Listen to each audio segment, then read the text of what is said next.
¿Qué tal? Buenas noches, amigos. Un escandaloso caso de desaparición de una mujer enfrenta a la Fiscalía, al Ministerio del Interior y a la Policía Nacional. La abogada María Belén Bernal lleva 4 días desaparecida. Se la vio por última vez dentro de la Escuela Superior de Policía y su esposo, un teniente en servicio activo, es el principal sospechoso, pero lo dejaron escapar. La familia de Bernal exige que se lo encuentre lo más pronto, cuestiona la investigación y responsabiliza al Estado por un posible ocultamiento de información o complicidad con el prófugo. Jacqueline Rodas sigue el caso. Este jueves la atención se centró en la Escuela Superior de Policía ubicada en el norte de Quito, donde se realizan pericias. Ahí fue vista por última vez la abogada María Belén Domínguez, quien está desaparecida desde el pasado domingo. Su esposo, el teniente en servicio activo Germán Cáceres, es el principal sospechoso y ahora está prófugo. Hasta el lugar llegó la madre de María Belén, quien increpó al comandante de policía por dejarlo escapar. ¿Qué podemos hacer para que él no se pueda ir? 1 día, 2 días. No pedía más. Pero se fue. Se fue, comandante. ¿Qué hago ahí en eso? No, él va a aparecer. Lo tenemos que encontrar y lo tenemos que judicializar. ¿Cuándo ahora? ¿Cuándo le teníamos ya? La víctima ingresa a la escuela y hay la confirmación de una salida de un vehículo que era conducido por el oficial. El vehículo tenía vidrios polarizados y no se puede comprobar fehacientemente si estaba o no la persona en la parte de atrás. En la mañana y en la tarde hubo plantones en la Fiscalía exigiendo que la encuentren. La defensa de la familia de María Belén teme que se esté ocultando información. Que se ha escapado cuando la DGI manifestó que tenía seguimientos todo el tiempo con dispositivos especiales o hacer ánimo de cuerpo, porque es un policía más. El Estado podría y será responsable. La fiscal general del Estado, Diana Salazar, recalca la complejidad del caso al tratarse de policías encargados de realizar informes sobre otro policía. Cuidado, nos vayan a manipular cualquier tipo de indicios que se vayan aliando en este proceso. No tenemos hasta ahora un informe de lo que sucedió al interior de la escuela de policía. No nos han hecho conocer oficialmente. Conocemos que han perdido el control del seguimiento y vigilancia del ahora sospechoso. Esa es una responsabilidad no de Fiscalía, sino propiamente de la Policía Nacional. El viceministro de Seguridad dice que no podían detener al sospechoso. Se esperaba que tengamos ya una orden de detención, pero si no se la tiene, no se le puede privar de la libertad en estos momentos. La búsqueda sigue. Hasta el momento se ha hecho público que dentro de la escuela de policía se encontró el teléfono celular, una cartera y calzado de María Belén Bernal. Un caso muy delicado y escandaloso para la institución policial. Esperemos que se llegue al fondo con las investigaciones, no importa quién caiga, aunque sea un miembro de la institución policial, un oficial como en este caso. En otros asuntos, el Estado asignará $300 millones para cubrir parte de la deuda histórica que mantiene con el Instituto Ecuatoriano de Seguridad Social. Esta mañana, delegados del gobierno firmaron el acta de compromiso. Patricio Díaz, con el tema. Es la firma del primer acuerdo de pago de la deuda del Estado con el IES. Están el vicepresidente de la República, ministros, el presidente del Consejo Directivo de la institución y su director general. Serán $300 millones que, según informó el ministro de Economía, corresponden a creencias pendientes de devolución del IVA de 2011 y prestaciones de salud de jubilados que vienen de entre 2013 y 2016. $61 millones nos deberían de dar la semana próxima. El resto en septiembre y antes de diciembre completamos los 300 millones. Insistir que son deudas históricas contraídas por gobiernos anteriores, que en algunos casos el Estado tiene deudas con el IES que son desde el año 2001, desde hace más de 20 años. Y en lo específico de lo que ahora estamos pagando es desde el 2011, desde hace más de 10 años atrás. Ante las necesidades urgentes que tiene el IES, el presidente del Consejo Directivo anuncia en qué se invertirán estos recursos. Compromisos principalmente con los prestadores de servicios de la salud y asimismo para repotenciar algunos hospitales que importantemente demandan de cambios y adquisición de ambulancias, entre otros. No se quiso dar una cifra del monto total de la deuda del Estado con la institución, pero se anunció que los pagos se realizarán conforme se justifiquen las acreencias a través de auditorías externas en el IES. Eso corresponde a la seguridad social. Nosotros vamos a ese ritmo que ellos van. Aquí lo importante es decir que no se pueden pagar deudas que no estén auditadas. Eso es ilegal. Se paga lo única y exclusivamente lo auditado. Lo primero es establecer un mecanismo de una contratación de una empresa de auditoría externa para que con eso gradualmente, permanentemente, se determinen y se confirme el trabajo de la prestación de salud y automáticamente se pague. No se ha definido fecha ni plazo aún para un nuevo pago. Las mesas de diálogo se retomarán las próximas semanas con una respuesta del gobierno nacional a los planteamientos de las organizaciones sociales. Además de la judicialización de líderes sociales, piden la reparación a los familiares de los fallecidos, como nos muestra Fabiola Santana. Tras 2 días de reuniones, las mesas de diálogo de seguridad y derechos colectivos tendrán un breve receso. Las organizaciones sociales esperan que el gobierno se pronuncie hasta el lunes respecto a todos sus planteamientos y el martes volver a conversar. Existen más de 200 judicializados, entonces esto también es para defender a todos los dirigentes que hemos estado en estas movilizaciones, siempre con el decreto 98, el derecho a la resistencia. Este jueves hubo un delegado de la Fiscalía en la mesa de seguridad, pero también esperan al Consejo de la Judicatura y a la Defensoría del Pueblo. Consideran que esta institución debe elaborar un nuevo informe como el de las manifestaciones de 2019. Buscan la reparación de las familias de los 7 fallecidos. En ese sentido nosotros hemos planteado que es extraño, ¿no? Desde el gobierno nacional felicite, se condecore, haga todo a quienes nos reprimieron en la protesta social y sin embargo a nuestros compañeros quienes fueron incluso fallecidos en ese proceso no hay ningún tratamiento, mucho menos de una reparación integral. Sobre el tema de la judicialización a los líderes indígenas, gremios como la Cámara de Comercio de Quito piden que los destrozos y pérdidas económicas no queden sin ser investigados y sancionar a los responsables. El sector productivo en el mes de junio tuvo amplísimas pérdidas, el sector comercial más de 500 millones, si sumamos exportaciones y otros sectores suman más de 1.000 millones en pérdidas, y si es que los procesos judiciales, cualquiera estos sean, tienen su camino dentro de la justicia, tienen que seguir su camino en la justicia. Un día antes, el ministro de Gobierno anunció que no habrá persecución de parte del Ejecutivo, pero que tampoco interferirá en las decisiones judiciales. Este jueves lo ratificó el viceministro de Seguridad. Bueno, justamente ese es un tema que lo maneja el sistema de justicia, lo está manejando la Fiscalía General del Estado y dejemos que ellos hagan su trabajo. En las mesas también se tratará, por un lado, la inseguridad ciudadana y situación penitenciaria, por otro, la educación intercultural y más temas relacionados a los derechos colectivos.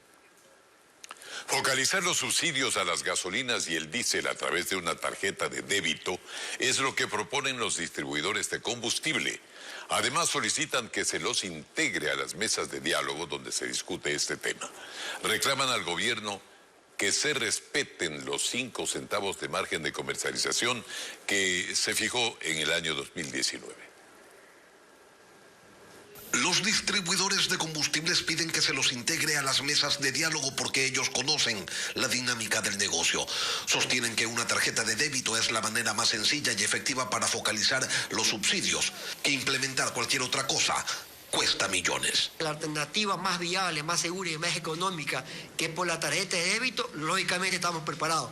Pero no lo que las ideas estas que quieren venderle al gobierno de que el sistema, el software por sistema de QR, no. O sea, eso va a haber un problema primero en el costo del programa, que son como 300 millones. Esa es su opinión, pero además tienen reclamos. Dicen que en el gobierno hay funcionarios que pretenden tumbar el incremento del margen de comercialización que en el 2019 se fijó en 5 centavos. Eso fue producto de un estudio que se establecieron y un acuerdo que se estableció con los gobiernos de entonces veces ese margen de comercialización que era en porcentaje y era el 18%. Señalan que su situación económica es compleja y que por ello van a realizar un plantón este 22 de septiembre. Es una aparición forzosa por falta de liquidez. Estuvieron presentes también representantes de las gasolineras rurales. Ellos reclamaron porque los márgenes de utilidad que tienen son los mismos que las estaciones urbanas, sin tomar en cuenta la distancia que se debe transportar el combustible. Llegó la primera parte del equipo que servirá para la lucha contra el narcotráfico en la frontera con Colombia. Fue donado por Estados Unidos y este viernes será la entrega oficial en una de las unidades más importantes de la zona. Al evento asistirá la comandante del Comando Sur de los Estados Unidos, Laura Richardson. Y Paul Romero viajó a la frontera para informarnos. Los equipos donados por el Comando Sur de Estados Unidos a las Fuerzas Armadas para mejorar las operaciones en la lucha contra el narcotráfico y el crimen organizado ya llegaron a las unidades de la frontera norte. Son chalecos antibalas, cascos, equipos de comunicación, visores nocturnos, kits de primeros auxilios. Son equipos de protección para las patrullas que operan en la frontera norte ante eventuales ataques y enfrentamientos con grupos irregulares armados del vecino país vinculados al narcotráfico. Esperamos contar y tener mejores resultados de los que ya tenemos hasta la presente fecha. Con toda la cantidad que hemos cogido, más o menos se ha neutralizado unas 20 o 30 toneladas de producción en todo lo que va del año. La donación incluye armamento que llegará en los próximos días. Dentro de eso viene todo ese equipo, todo ese armamento muy avanzado en tecnología también y que nos va a facilitar de mejor manera cumplir con nuestras misiones y tareas cada día acá en la frontera. También se entregaron varios vehículos para logística como parte del acuerdo de cooperación de Estados Unidos con el Ecuador. Los equipos serán utilizados por el personal de la Brigada de Selva 19 Napo, responsable de las operaciones militares en las provincias de Orellana y Sucumbíos, frontera con Colombia.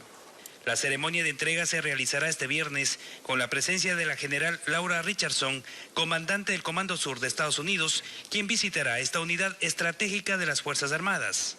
Compromiso para los dos países de fortalecernos, de cada día entrenarnos más. Igualmente también se recibe ese entrenamiento por parte de los Estados Unidos.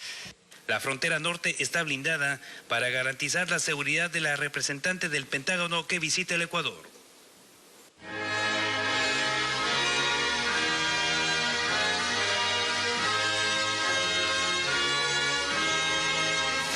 Funerales de la reina Isabel II.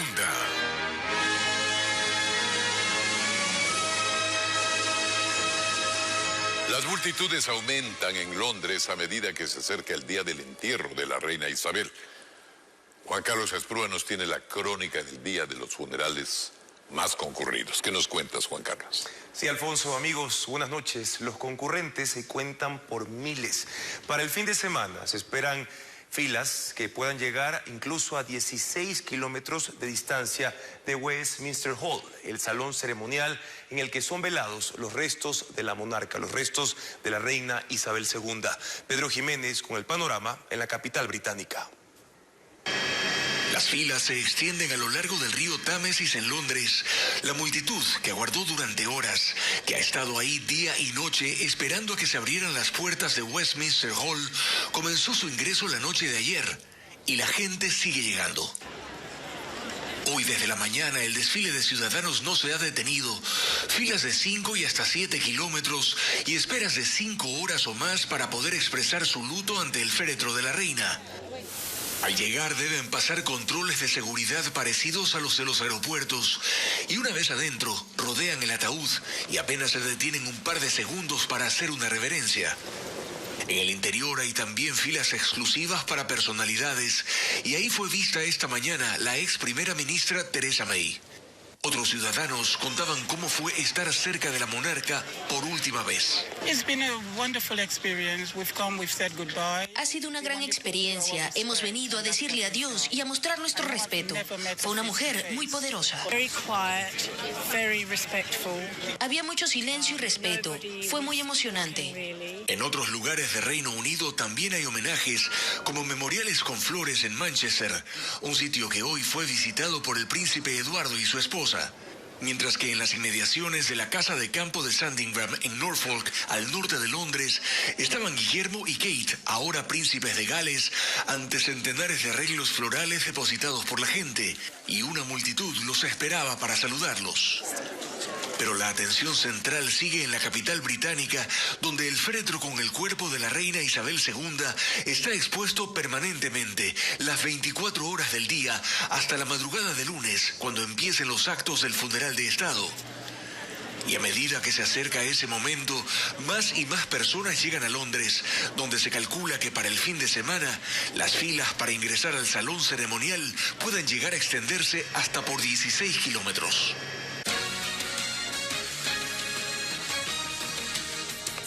Seguimos. Jueves violento en Guayaquil. En menos de 6 horas, 3 personas fueron asesinadas al estilo sicariato en distintos puntos de la ciudad, que permanece bajo estado de excepción.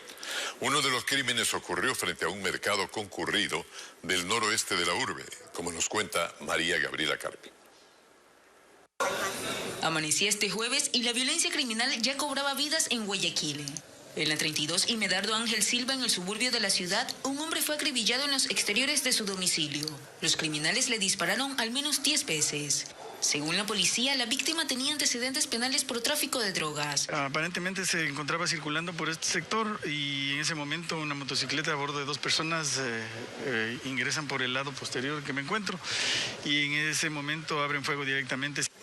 Minutos después, los agentes confirmaron que los sicarios abandonaron la moto cerca de la escena del crimen. Está la placa posterior tapada con un papel aluminio. Es un acto de precaución ocupado por los delincuentes para evadir las cámaras y lógicamente no sean registradas. Ya en la tarde, el equipo de medicina legal fue hasta el noroeste de Guayaquil para levantar el cuerpo de un hombre que había sido asesinado en los exteriores del mercado de la Casuarina. Un orificio de entrada a la altura de la cabeza, lo que se pudo constatar. Claro, no hay indicios. Aparentemente el arma utilizada puede ser un arma tipo revólver. Casi a la misma hora y también en el noroeste de la urbe, otro hombre fue baleado en el sector del Fortín.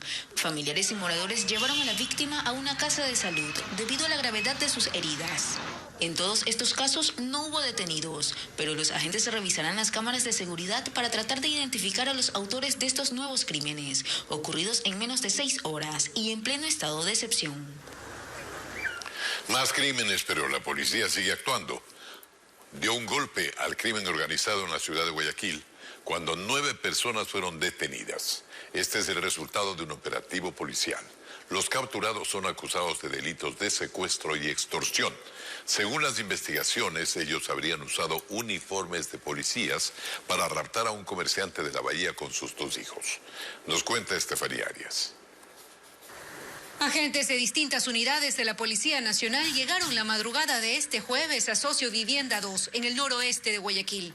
Allí ejecutaron varios allanamientos para capturar a 9 personas implicadas en el secuestro y extorsión de comerciantes de la Bahía. A esta organización, dentro de este modus operandi, se ha logrado atribuir 4 secuestros extorsivos que se venían generando en el territorio, teniendo como particularidad la detención o la aprehensión, la retención de las personas a través de el secuestro generado por personal uniformado aparentemente, y luego eran trasladados hacia el sector de sociovivienda, donde eran mantenidos cautivos. Fue justamente uno de esos hechos lo que desencadenó la investigación de los uniformados, pues los sospechosos retuvieron a un señor y a sus hijos para exigirle dinero.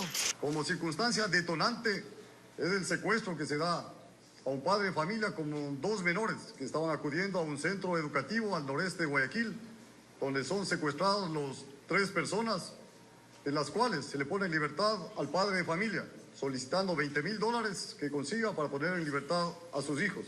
Posterior a esto, el padre de familia se sabe extraoficialmente que pagó $5,000 para poner en libertad a sus hijos. De los 9 detenidos, 2 son mujeres, quienes según los agentes se encargaban de cuidar a los menores secuestrados y también de cobrar algunas de las denominadas vacunas. Fundamental que este momento que van a ser puestos en consideración de la prensa, todas las personas que han sido afectadas, especialmente dentro de los secuestros express de los meses de mayo, junio y julio, que suman 21, lo reconozcan y apoyen a la Policía Nacional con las respectivas denuncias para que obtengan la sanción que les corresponde. Mientras acá en Socio Vivienda 2 el ambiente es este.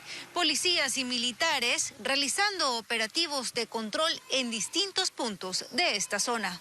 Por ahora los detenidos fueron trasladados hasta la Fiscalía para la respectiva audiencia de formulación de cargos. El Ministerio de Salud responde a los cuestionamientos por el retraso de la construcción del Hospital Público de Durán en Guayas. Asegura que el próximo mes empezará a funcionar progresivamente, pero que para abril del 2023 estaría operativo en su totalidad, es decir, completo. Diego Cuenca nos informa que los habitantes exigen que se acelere la entrega para no tener que buscar atención médica en otros cantones. Luego de 5 años de retraso en su construcción, el Hospital de Durán Dr. Enrique Ortega Moreira empezaría a funcionar desde el próximo 16 de octubre.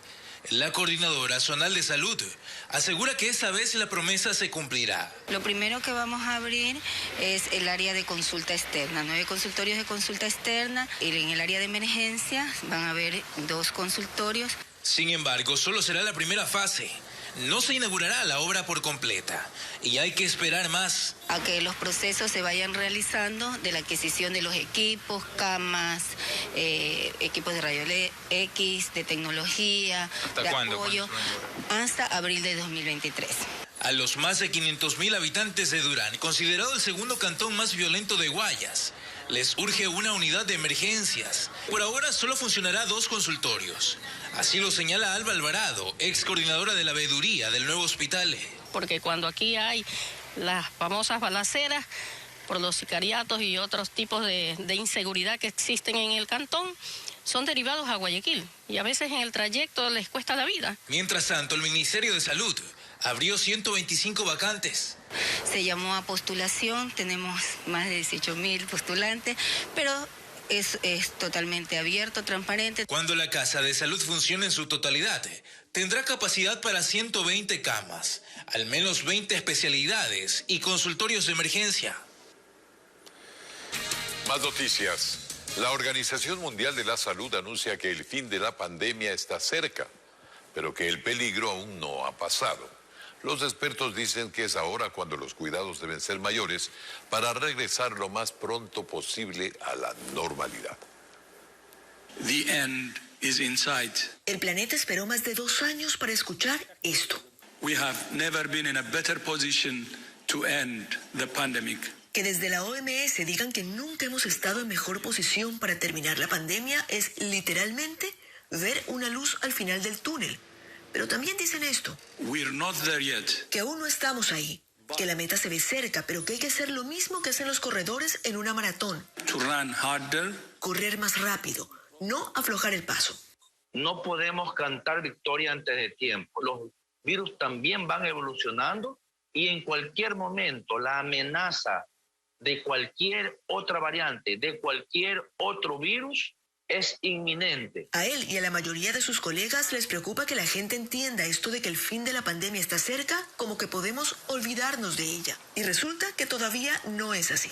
Tenemos que ser conscientes que es un momento ideal para mantener la mascarilla. Tenemos una disminución en la transmisibilidad del virus que nos permite a nosotros de una vez acabarlo. Y también dicen que una vez que la pandemia termine, tampoco es que podemos bajar la guardia completamente.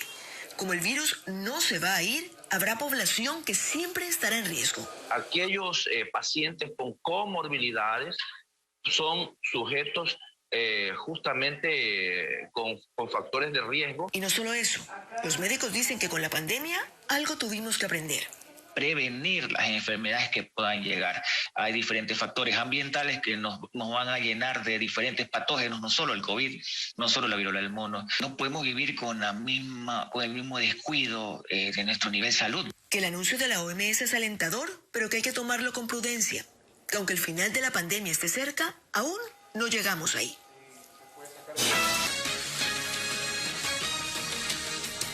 Continuamos informando. Un comerciante herido y un agente de tránsito muerto son los resultados de los hechos criminales que se registran a diario en la ciudad de Esmeraldas, donde además hubo pánico en el interior de un centro comercial tras escuchar disparos. Entre gritos y desesperación, ciudadanos que se encontraban en el interior de un centro comercial de la ciudad de Esmeraldas salieron del lugar luego de escuchar varios disparos. Se debe manifestar que esta persona llegó herida. Los disparos fueron en la parte exterior del centro comercial Multiplaza. Otro hecho violento se registró la tarde de este jueves, cuando un agente de tránsito que vestía de civil fue interceptado por presuntos sicarios. El hecho ocurrió cuando el hombre caminaba por el sector La Colectiva y dos individuos a bordo de una motocicleta lo interceptaron y le dispararon en varias ocasiones. Luego los asesinos huyeron. Lamentablemente, otra persona pues por muerte violenta aquí en el sector de La Pichincha y Sucre. Estamos en los análisis y las indagaciones preliminares con nuestras unidades especializadas para determinar qué fue lo que sucedió. Mientras tanto, en el sector del centro de la ciudad, delincuentes ingresaron a un local comercial en donde dispararon por reiteradas ocasiones en contra del propietario del negocio. El hombre fue trasladado de inmediato hasta una casa de salud, en donde se recupera. En el sitio se encontraron 5 indicios balísticos y rastros de sangre. Con este hecho, la cifra se acerca a 357 muertes violentas en lo que va del año. En Santo Domingo de los Áchilas, 3 personas fueron capturadas ayer por portar aproximadamente $250,000 falsos. Los sujetos iban a bordo de un auto dorado con vidrios polarizados y al ver a la policía ingresaron a un hotel de la localidad para intentar esconderse. Y adentro del establecimiento los uniformados hicieron una requisa y encontraron los fajos de billetes falsos. Recordemos que este no es el único caso en esa provincia, pues en agosto pasado se desarticuló una banda dedicada a la fabricación y distribución de dinero falso. El Ministerio de Salud Pública confirmó esta tarde el primer caso de viruela del mono en el norte del país, en Ibarra. La persona contagiada habría contraído la enfermedad en un viaje a la costa ecuatoriana. Sus familiares más cercanos están aislados para evitar la propagación del virus. Cristian Tinajero con el reporte. Hay alerta en la ciudad de Ibarra, provincia de Imbabura, por la confirmación del primer caso de viruela del mono. El portador del virus es un hombre de 25 años que reside en la zona urbana y se habría contagiado en la provincia del Guayas. El caso fue catalogado como sospechoso el pasado lunes. El paciente actualmente ya se encuentra estable, se encuentra en aislamiento, al igual que en seguimiento diario, al igual que él y su familia y sus familiares. En el entorno de él viven 6 personas. Asimismo, estas también podrían estar contagiadas, pero según el Ministerio de Salud, los 6 familiares no presentan síntomas de la enfermedad, aunque igual se encuentran aislados. Además, las autoridades implementaron un cerco epidemiológico para evitar la propagación del virus. Nosotros hacemos el seguimiento vía telefónica. Si requiere el paciente, estamos con la medicación que se necesita. Como es una enfermedad viral, no necesita un tratamiento específico con antibióticos. Según el epidemiólogo del Ministerio de Salud Pública, el paciente y sus cercanos deberán mantener un aislamiento de al menos 21 días, tiempo en el que la enfermedad desaparece, para que puedan ser dados de alta. Milagro en la provincia de La Suay. Un vehículo con 5 ocupantes cayó a un abismo de cerca de 150 metros en la vía Cuenca Molleturo-El Empalme. 4 menores de edad y su mamá lograron sobrevivir. 2 de las víctimas habían quedado al pie de la vía tras ser expulsados del vehículo, mientras que los demás fueron rescatados en el fondo del barranco. Los sobrevivientes fueron trasladados hasta un hospital y se mantienen en condición estable.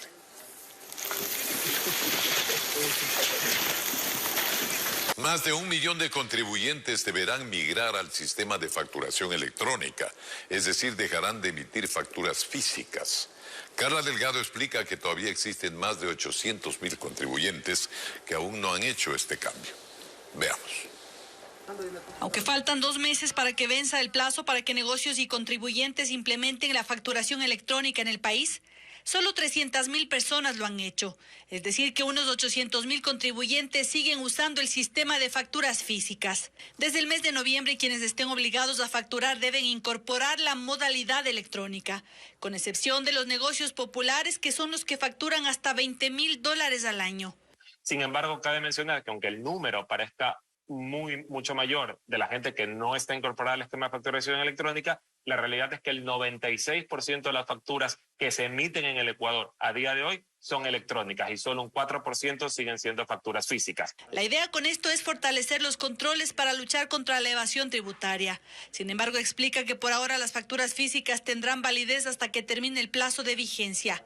Entonces, ¿qué deberán hacer los contribuyentes para entrar en este nuevo sistema? Nosotros como Administración Tributaria ponemos a disposición de los contribuyentes una plataforma un aplicativo para que puedan emitir las facturas electrónicas. Lo único que tienen que tener los contribuyentes es una firma electrónica. Y es precisamente esto lo que preocupa a los dueños de negocios, quienes afirman que cada vez se torna más complejo emprender con tantas demandas tributarias. Realmente no dejan trabajar porque las reglas del juego cambian a cada rato.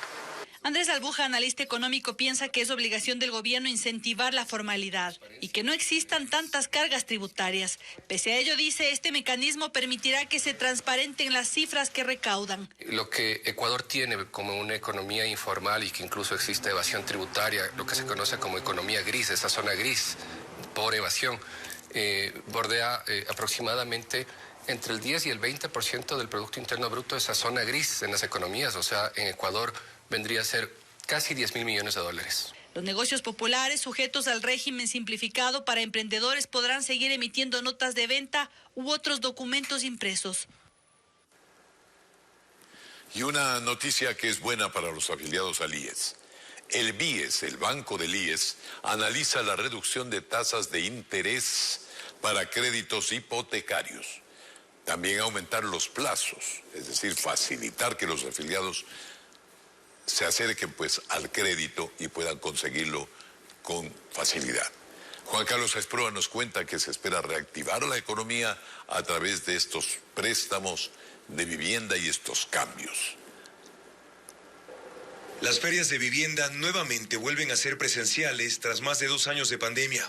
Las empresas inmobiliarias apuestan sus mejores ofertas a quienes les interesa comprar algo propio. Uno de los objetivos es ayudar a la reactivación. Desde el BIES, entre enero y julio, se han entregado más de $400 millones en créditos hipotecarios. La meta al cierre de año es llegar a los 750 millones. De hecho, para atraer a clientes, ya se analizan algunos cambios que generen incentivo, tanto a los afiliados como a los jubilados. Toda esta serie de colocación apoya a nuestros afiliados o jubilados también a ingresar liquidez en la economía. En este caso estamos también haciendo modificaciones a los productos que tenemos hoy en día para aumentar plazo, para reducciones de tasas que estamos justamente ahorita evaluando en conjunto con nuestro grupo directivo. Y es que pese a la compleja situación económica que dejó la pandemia, hay quienes decidieron invertir en una vivienda propia.